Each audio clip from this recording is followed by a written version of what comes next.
guys, what's going on? Niven's here. Time for your weekly rock wind-up. I'm on vacay next week, so Merry Christmas, Happy Holidays, all that kind of stuff. The 2016 Rock and Roll Hall of Fame inductees were announced this week, and they are as follows. Cheap Trick, Chicago, Deep Purple, N.W.A, and Steve Miller. For the second year in a row, they're going to take place in April in the Barclays Center in Brooklyn, New York, and then sometime in the spring, it'll show up on HBO. Something of note, I might add, for the second year in a row, Nine Inch Nails winning the fan vote, but still not making it into the Rock and Roll Hall of Fame. Well, on November the 13th, whether they liked the attention or not, Eagles of Death Metal were splattered all across the news. Of course, there was some terrorist attacks that took place in Paris, and they were actually performing at the time. They came home afterwards, really shell-shocked, obviously.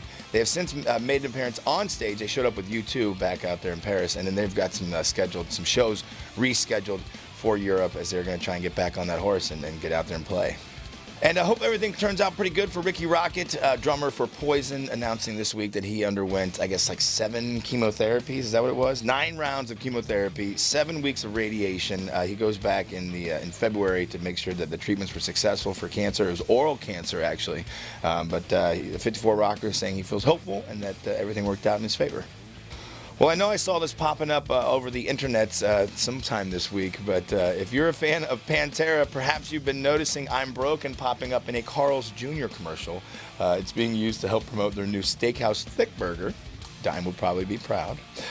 Speaking of Pantera, as of today, actually, a new compilation out on Rhino Records. The complete studio albums, 1990 to 2000. So, of course, you got Cowboys from Hell, Vulgar Display of Power, Far Beyond Driven, The Great Southern Trendkill, and Reinventing the Steel. Now, it's going to be on a 5 CD compilation on one side, or you can pick up the 5 LPs on colored vinyl. And with that, it kind of leads us into some new music announcements. Veer Union looking to kick out some new stuff in the new year. Their new album is titled Decade. It'll be out on January 29th. Killswitch Engage, Incarnate, will be out in March via Roadrunner Records. Looking forward to this one, the follow-up with Jesse Leach's return to the band. As